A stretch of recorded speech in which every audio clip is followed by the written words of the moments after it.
नमस्कार, आप देख रहे हैं Skynet TV India. Bharatiya Janata party की 3 राज्यों मध्य प्रदेश, राजस्थान और छत्तीसगढ़ में बम्पर जीत के बाद दूसरी दिवाली मनी। कार्यकर्ताओं में भारी उत्साह देखने को मिला। कार्यकर्ताओं ने ढोल नगाड़े बजाकर खूब डांस किया, पटाखे जलाए एवं मिठाइयां भी बांटी। वहीं इंदौर की 9 सीटों पर पूरी तरह जीत हासिल करने पर समर्थकों का जोश देखने को मिला। इंदौर में समर्थकों द्वारा कैलाश विजयवर्गीय जी को मुख्यमंत्री बनाने की मांग को लेकर जमकर नारे लगाए गए। भारतीय जनता पार्टी विधायकों के समर्थकों ने अपनी अपनी प्रतिक्रिया दी। एक ओर जहां मनोज पटेल ने अपने विधानसभा क्षेत्र की जनता को जीत का श्रेय दिया, वहीं तुलसीराम सिलावट ने अपने विधानसभा क्षेत्र के कार्यकर्ता एवं जनता का आभार प्रकट किया। विधानसभा 1 के कैलाश विजयवर्गीय ने चुनाव स्थल से निकलकर बीजेपी कार्यालय जाकर सबसे पहले प्रथम पूज्य श्री गणेश जी का धन्यवाद करने बड़ा गणपति पहुंचे। सपत्नी श्री गणेश का पूजन कर आशीर्वाद लिया। इस दौरान उनके साथ विधानसभा 2 के विधायक रमेश मिंदोला ने भी पूजा अर्चना की। तत्पश्चात श्री विजयवर्गीय ने कार्यकर्ताओं को संबोधित किया। संबोधन के दौरान कहा कि यह अभूतपूर्व विजय हम आप सबके चरणों में समर्पित करने आया हूं, साथ ही धन्यवाद भी देने आया हूं। श्री कैलाश जी ने कहा कि 2 महीने आप लोगों ने मेहनत की है, अब मुझे 5 साल तक आप लोगों की सेवा करनी है और हमने जितने भी वादे किए हैं वो सब हमें पूरा करके दिखाना है। साथ ही उन्होंने सामने लड़ रहे कांग्रेस के प्रत्याशी संजय शुक्ला को लेकर दिल को छू जाने वाली बात कही। उन्होंने कहा कि अब किसी दिन बुलाता हूं और कहता हूं कि चलो साथ में मिलकर शहर का विकास करते हैं।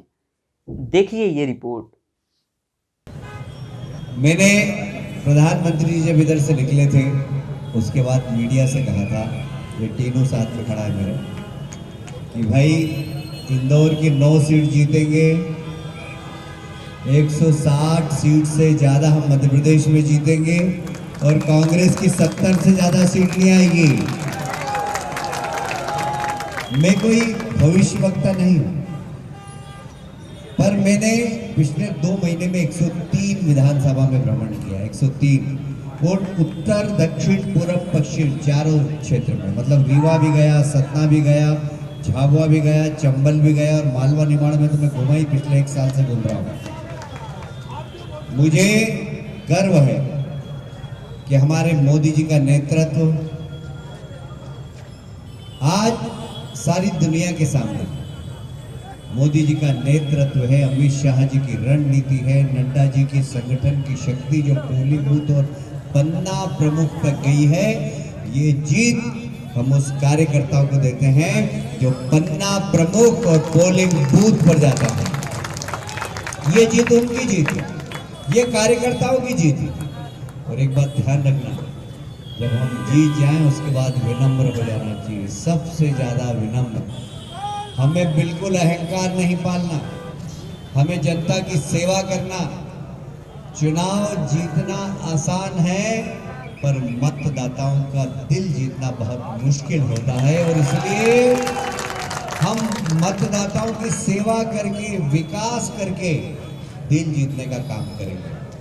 मैं समझता हूं कि ये जीत मैं आपको सौंप रहा हूं। मुझे प्रमाण पत्र मिला, मैंने गणेश जी के चरणों में रखा और अब आपको सौंपता हूं कि ये जो प्रमाण पत्र आपकी मेहनत से सरकार ने फिर से मुझे विधायक का दिया है, ये मैं आप सब कार्यकर्ताओं के चरणों में रखता हूं और आपके प्रति साधुवाद देता हूं।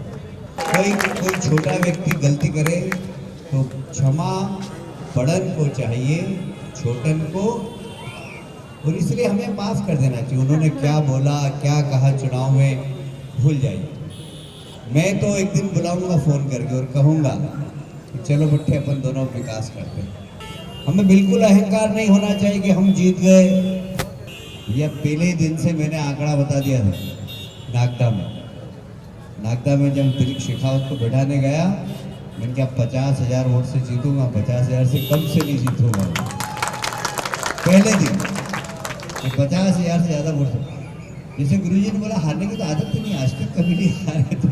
और जहाँ ऐसे समर्पित कार्यकर्ताओं की टीम, मैं मतलब 1 नंबर के कार्यकर्ताओं को सैल्यूट करता हूँ। आपने जिस कर्मठता से काम किया, मैं अभी जब देख रहा था, हम बढ़ी रहे थे और एकदम झटका लगा। क्या नहीं कम कहाँ से हुई जरा देखे थे, बोला हाँ चंदन नगर। मैंने कहा हाँ ठीक है चंदन नगर। एकदम 5-10 हज़ार का झटका लगा। आगे बढ़ रहे थे क्या है, 12,000 का झटका लगा। जूना रिसाला और दोनों मिला के 12-15 हज़ार का 20,000 का करीब झटका लगा। कोई बात नहीं है, जिनको झटका देना था उन्होंने झटका दिया, पर अपन विकास देंगे। एक बात ध्यान रखना, सबको विकास देंगे। हम 9 लोग जीत गए यहाँ पर। अब इंदौर को खाली स्वच्छता में ही नंबर नहीं करना है, नंबर 1। अब शिक्षा के क्षेत्र में नंबर 1 बनाना है, स्वास्थ्य के क्षेत्र में नंबर 1 बनाना है। हम इंदौर को एक अलग ऊंचाई पर ले जाएंगे सब लोग मिलकर। और इसलिए मैं आपसे इतना ही निवेदन करना चाहता हूँ कि इस जीत में बिल्कुल भी घमंड नहीं करना, अहंकार नहीं करना, विनम्रता से जीत को स्वीकार करते हुए जनता के बीच में वापस जाना और उनको धन्यवाद करना। तो मैं इस अवसर पर आप सब कार्यकर्ताओं के चरणों में प्रणाम करता हूँ। ये हमारे कार्यकर्ताओं की शक्ति और हमारे नरेंद्र मोदी जी के नेतृत्व का कमाल है। और इसलिए ऐसे शक्तिशाली कार्यकर्ताओं को, ऐसे डिवोटेड कार्यकर्ताओं को, ऐसे समर्पित कार्यकर्ताओं को यह जीत मैं उनके चरणों में रखता हूं। और आपने 2 महीने काम किया, 5 साल आप मुझसे काम लीजिए। जैसा काम बोलेंगे इस क्षेत्र में हम वैसा काम करेंगे। मैं फिर इसको दोहरा रहा हूं, मैं जहां जाता हूं वहां कार्यकर्ताओं का सम्मान बढ़ना चाहिए। ये मेरा बिल्कुल पहला सूत्र है। वो नेता जो कार्यकर्ताओं का सम्मान नहीं बढ़ाए, मैं उसको नेता ही नहीं मानता। और इसलिए कार्यकर्ताओं के मान सम्मान आपकी रक्षा करना है मेरा काम। और आपने अपना काम कर दिया, अब मेरा काम चालू होगा। तो मैं आपको यह जीत आपके चरणों में सौंप रहा हूँ और ये विश्वास दिलाता हूँ कि हम सब मिलकर, अभी हम वोटों के माध्यम से जीते हैं, अब जनता की सेवा करके हमें दिल जीतना है उन सब का। ये सब आज यहाँ से संकल्प लेके निकले। गुरु जी के चरणों में प्रणाम, आप सबके चरणों में प्रणाम। मंच में जो हमारे नेता खड़े जिन्होंने खूब मेहनत की, उनके लिए दोनों हाथ ऊपर उठाकर तालियां बजा दीजिए जरा। हाँ प्रिंसिपल, तो हमें है ना अब सिर्फ सेवा करना है, जनता की सेवा करना। सब करेंगे ना, जरा हाथ उठा के बताओ। बोले गजानंद भगवान की, राघवेंद्र सरकार की, हनुमान जी महाराज की। धन्यवाद।